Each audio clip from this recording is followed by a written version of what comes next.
విదేశీ విద్య అంటే ఇప్పుడు కాదు, గత 30-40 దాదాపు 50 సంవత్సరాల నుంచి కూడా విపరీతమైన ఇంట్రెస్ట్ ఉన్న ఒక విషయం.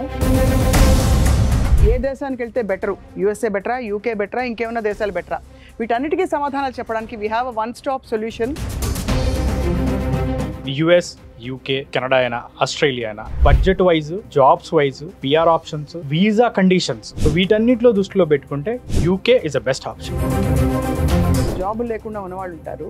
అలాంటిది విదేశీ విద్యలో పెట్టే ఆ 2 సంవత్సరాలు వాళ్ళకి విపరీతమైన లైఫ్ లాంగ్ సెటిల్మెంట్ ఇచ్చేస్తుంది. One of the best universities, మంచి ర్యాంక్ ఉన్న యూనివర్సిటీస్కి మనం పంపించడం జరుగుతుంది. ఒకటి 1 year మాస్టర్ ప్రోగ్రామ్ ఉంటుంది, 2 years మాస్టర్ ప్రోగ్రామ్ ఉంటుంది. యూకేలో ఉండే కోర్సెస్ అండి అన్ని స్టెమ్ కోర్సులా లేకపోతే ఐటీ,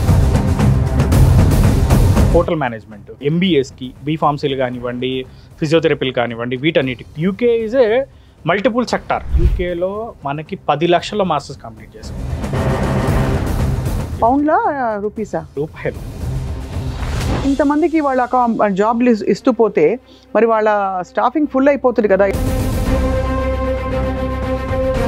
ఇప్పుడు నెక్స్ట్ ఇయర్ నేను ఏం చదవాలి ఏంటి అని ఆలోచిస్తున్నాను, మిమ్మల్ని అప్రోచ్ చేయాలి. నెక్స్ట్ ఏం చేస్తారు మీరు? అసలు కంప్యూటర్స్, ఇప్పుడు మెకానికల్ కూడా చూసుకున్నా కానీ యూకే కూడా one of the top hub. Architectural అవసరం కూడా యూకేలో ఎక్కువ. హోటల్ మేనేజ్మెంట్ గురించి చెప్పుకోవాలనుకుంటే UK is a huge demanded course. మనకి టోఫెల్, జిఆర్ఈ, ఐఎల్టీఎస్ ఇట్లాంటివి ఏమి అక్కర్లేదు. మొత్తం పాస్పోర్ట్ దగ్గర నుంచి వీసా వరకు మొత్తం మన ఇండియన్ టీమ్ చూసుకుంటారు. అంటే స్కాలర్షిప్ ఇవ్వడం అంటే అది ఎలా వస్తుంది చెప్పండి? స్కాలర్షిప్ అనేది కన్సల్టెంట్ మీద డిపెండ్ అయ్యింది మేడం.